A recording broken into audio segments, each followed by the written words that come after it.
Welcome to A Guide to Every Deck in EDH. Today we are looking at Dragon Tribal, in this case helmed by the Dragon. There are many different legendary dragons that you could have helming the deck, but I think the Dragon is probably the best one. So Dragon is, first off, right away, has Eminence, which means as long as it's in the command zone or on the battlefield, but importantly, as long as it's in the command zone, other dragon spells you cast cost 1 less to cast. So all of your dragons cost 1 less. But when you do play it, it is relevant. So it is a 9 mana rainbow creature. It's a 10/10 flyer, and it says whenever one or more dragons you control attack, draw that many cards, then you may put a permanent card from your hand onto the battlefield. So good both in the command zone and out. So then, of course, there are tons of different dragons that you could play in the deck, but I've picked what I think are the best ones. It's also important to note that with so many expensive dragons, even with the cost reduction on Dragon, you will still need either a lot of ramp or ways of cheating these things out. But first, let's just go through the dragons. So we've got Ancient Copper Dragon, 6 mana, 6/5 flyer. Whenever it deals combat damage to a player, you roll a d20. You create a number of treasures equal to the result. So you average 10 treasures, but you can obviously have more or less. Then Ancient Gold Dragon, same deal, except in this case, it's 7 mana with some different stats at a 7/10. Instead of creating treasures, you create 1/1 blue fairy dragon tokens that have flying. And then Ancient Silver Dragon is the same thing, except again, it's 8 mana, it's a different color, different stats, and instead of doing those, you draw cards equal to the d20 result, and you have no max hand size for the rest of the game. Then we've got some heavy beatdown stuff. Atarka World Render. Whenever a dragon you control attacks, it gains double strike until end of turn. Similar to this, there is Thrakus the Butcher, which is whenever it attacks, double the power of each dragon you control until end of turn. So similar to double strike, but not exactly the same thing. We've got Balefire Dragon. Whenever it deals combat damage to a player, it deals that much damage to each creature that player controls. So 6 to everything they control. Brainstealer Dragon. At the beginning of your end step, exile the top card of each opponent's library. You may play those cards for as long as they remained exiled. You can spend mana of any color to cast them. And whenever a non-land permanent an opponent owns, enters the battlefield under your control, so whenever you cast one of those spells, they lose life equal to its mana value. So a sort of card advantage dragon. We've got Cavern Horde Dragon. 9 mana, 6/6 flying trample haste. It costs X less, where X is the greatest number of artifacts an opponent controls. And whenever it deals combat damage to a player, you create a treasure token for each artifact the player controls. So kind of the dockside extortionist of dragons. Dragon Lord Dramoka is our dragon version of Grand Abolisher. Hellkite Charger, which takes extra combat steps if we pay 7 mana when it attacks, which is going to be part of infinite mana combos. So for example, if we've got like Ancient Copper Dragon, we will on average generate 10 treasures. So we might not generate enough treasures to pay for the Hellkite Charger, but on average, as long as we don't brick on the first hit, we will probably be able to just keep paying for it over and over. Hellkite Courser. ETB, you may put a commander you own from the command zone onto the battlefield, give it haste, and then return it to the command zone at the beginning of the next end step. So this just lets us cheat Dragon directly into play, and then Dragon draws cards with its ability, so that's great.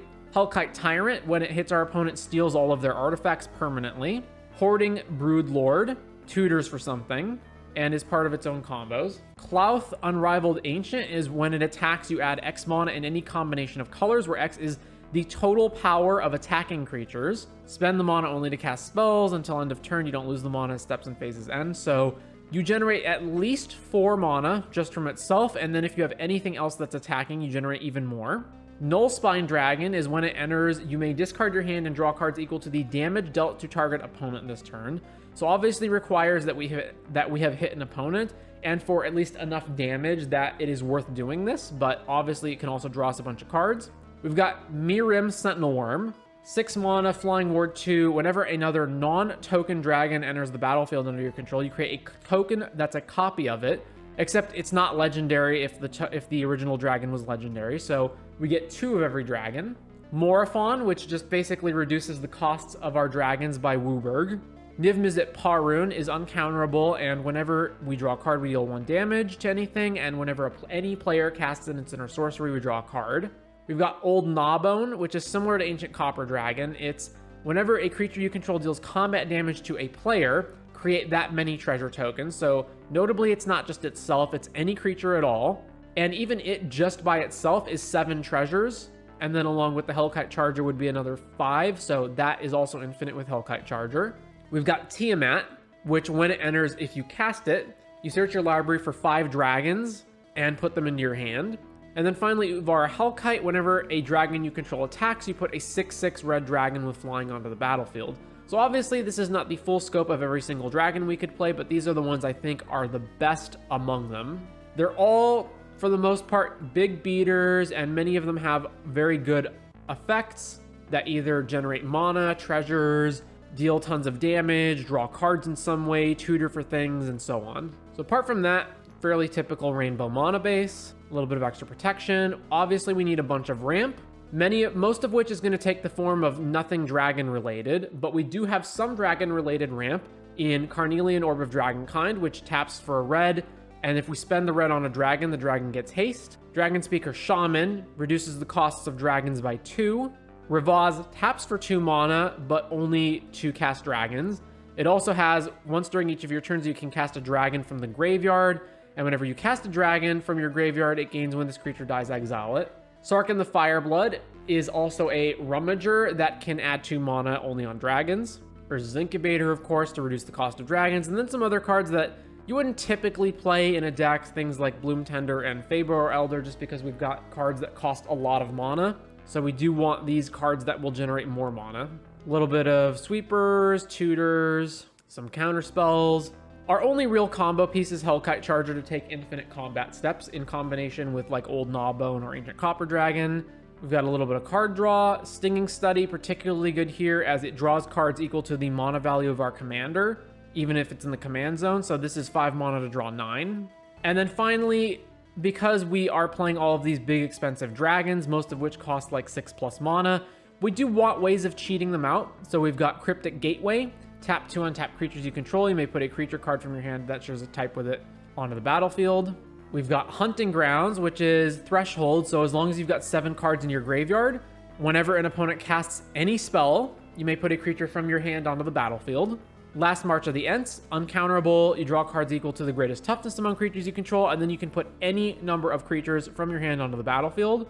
Minion of the Mighty is whenever it attacks, if you attack with creatures with total power 6 or greater, so like one of your dragons, you may put a dragon creature card from your hand onto the battlefield tapped and attacking.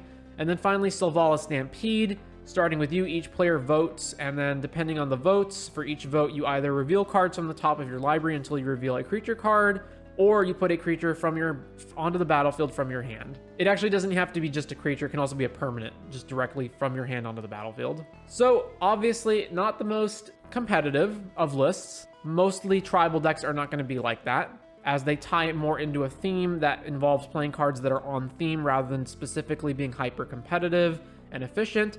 But this, I think, is the best way of building the Dragon Tribal deck if you're interested in it. So again, it's going to be Dragon to reduce the costs of your dragons and occasionally come out as a just gigantic commander that draws you a bunch of cards.